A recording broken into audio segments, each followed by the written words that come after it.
tuli Kalangala NRM bali bize nnyo mu nsonga z'okunyaga akalulu. Muganda wange akalulu ke Kalangala kagenda kubeera kakasa mmeeme era Munyagwa yagambye nti bafuuti soldiers bonna balina ogenda e Kalangala kubanga ekiri e Kalangala muganda wange amaje buli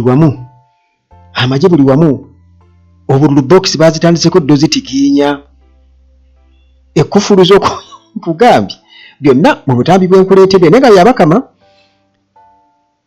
nga bw'atero tukakasa bulijjo bannange ngenda ebintu bigenda kubeera bya mazima na bwenkanya tewali siri mwerabira byabakama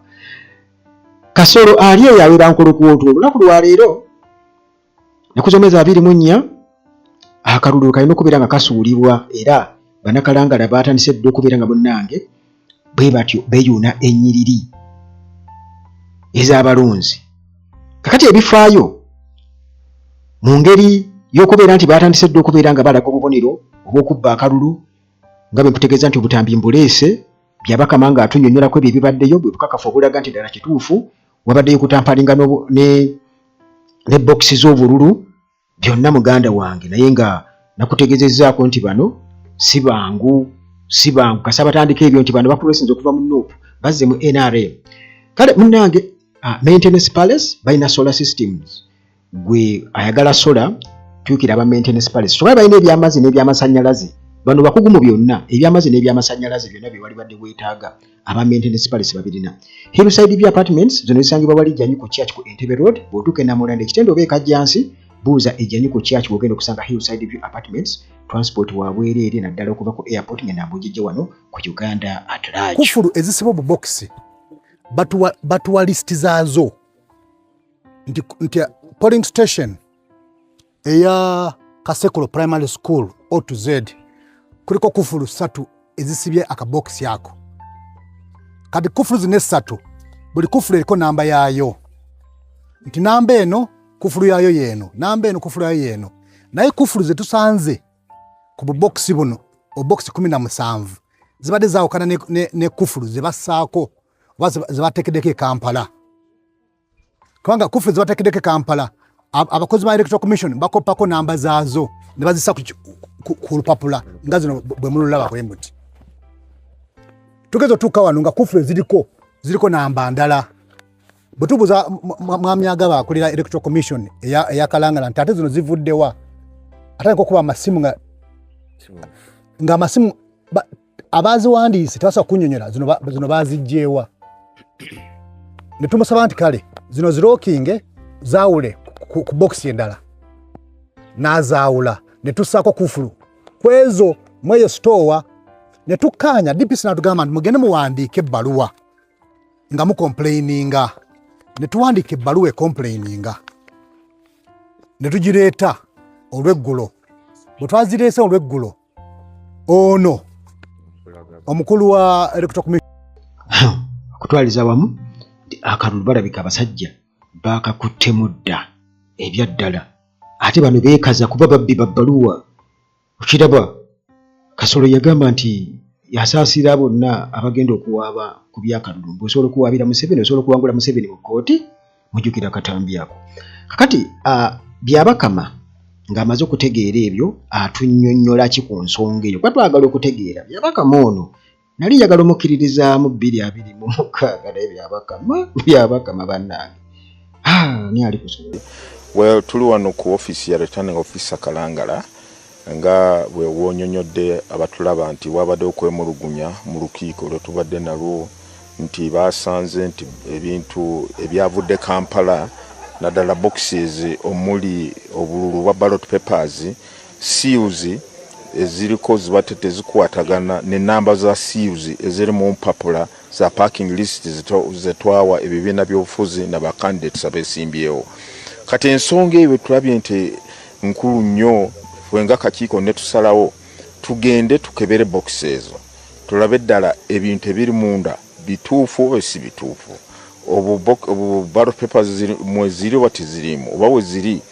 bazikuttemu oba nedda era aba agents n'aba candidates besimbyewo n'aba candidates abamu n'aba agents b'ebibiina by'obufuzi ab'amawulire ababuzaabazi n'ab'ebitongole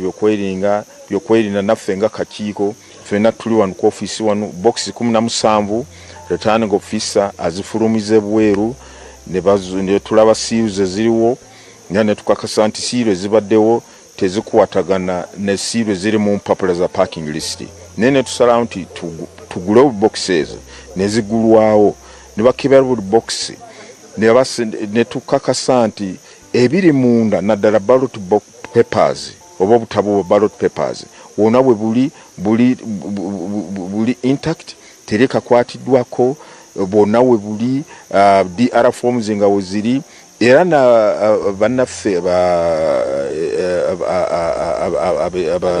ebina byenjawulo ne bakasiza ddala nti byonna biri munda temuli kintu kyonna kikwatiddwako era ne tubizaamu era ne tubisiba bupya banteekako siiro empya era enkya tugenda obitambuza tubitwale mu polling stations ezo abantu bagenda kulonda nolwekyo ekibadde kireeseyo enkaayana tukimaliriza okulaga nti akakiiko ebyokulonda tukola emirimu byaffe mu mazima n'obwenkanya ate nga mu bwerufu ekitukoze olwaleero kitulaze nti bwe tukola enteekateeka yaffe tetubeeramu nakyekubiira oba ogamba ate kino tukolenge mu ngeri bweti mu nkukutu oba kiki nedda ekibaddewo olwaleero. Omusajja oyo yajja n'obuuma buli bu biometric machines mujjukira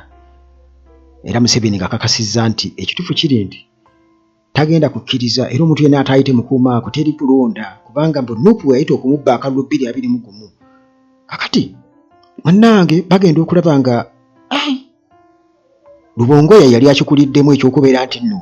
baali batandise okusattulula sisitimu eyo yonna nga bamanyi bwe bikwatagana bwe bikola ne babisazaamu ne bagamba ndowooza baali babaze tugenda kukikola bwe tuti bwe tugenda okunyagira akalulu bagenda okulaba nga ate abaana ku mulembe guno ebintu babitegeera nnyo n'okusinga bo ne bagamba n'abaana baaliyo nga tukola obuuma buno oba ne babusazaamu era ne basawo ne bagamba egenda kubeera swap kakati wano ku ground aba Nuupu ba MP bo tugenda kubateekayo na nnyondo era kye baakola nti gwoba oli awo ogenda okulaba nga ebivudde mu kolonda ebisooka gwawangudde mu ssaawa 2 eziddako bakuwangudde era byabakama byonna tugamba nti tabimanyiiko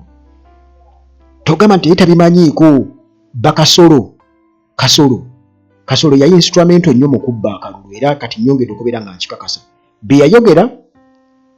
mu butambi obw'enjawulo ng'akakasanga bw'otasobola kuloopa Museveni kumuwangula mu kkooti ku by'akalulu n'ebintu byayogera ekalangala akakasiza ddala nti akalulu yazze kukabba ebyaddala kyovulanga Munyagwa yagambye nti bafoot soldiers mwenna mugende musooke musekiwaringe wiini eyo then ate tuddemu twetwalemu Zemana bazedda zemanyi kabala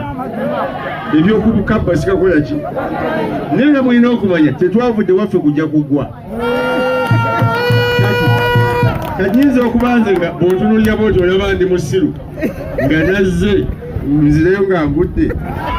onaonegaliyezze addeyo nga ngudde bwobonga obukuwa ekyo ndi pulezidenti agenda kujjeenya addeyo nga ngudde la ilaha illallah tekisoboka abantu baffe tugenda kubanyonyola bajja kutegeera kuba naagana otegeera pulaani A nga tubategeeza pulaani B ne pulaani C tukikola ki naye tugenda bawangulya ku laawuli esooka laawuli ekola ki pulaani A oketumala tumale tuwangule mwebanya tuwa obuwagizi mwebali eddala buli kimu kigenda kutereera mugenda bitambuza ebibadde biganye emyaka 5 tubinegyeza nabayiga aida emyaka 5 abadde mu bukulembeze abadde wa Nuupu chairperson wa Nuupu wa district ba member parliament wa opposition kakati bobanga kati bagamba kibyabalemi bagende onofa akoleko mwagire candidate wa Nuupu ba foot soldier eno message mugitwale nga nkulu mugende kalangala mukuma akalulu tuje wini eyo nkimanyi munyina kakasajja ku mutima naye nange mpumuzaamu musooke mujje wiini ekalangala tugifune tujaganyeemu ennaku ngezi tuddemu twetwale twetereeze buli omu adde bafoot soldiers musooke mugende kalangala tujje wiini eyo bwe tumala ennaku zaffe ze tugenda okujaganya nange nja kuba mu ceasefire emundu zijja kuba wansi okujaganya omugole n'alayira ati kandidate waffe nga tuzizaawo ekifaananyi kya Heri Nakimuli ekalangala n'alayira kati nga tulyoka tweddamu kubanga nze nabagamba okutuusa nga ffenna tuteredde mu layini buli omu n'awamu n'ekitiibwa nze munyagwa sitiisibwa naye kakati essaala zonna tuve mu bino ebya diversion ebyaki tugende ekalangala tujye wiini eyo bafuuti soja ndaza tuwulidde awabi wekiri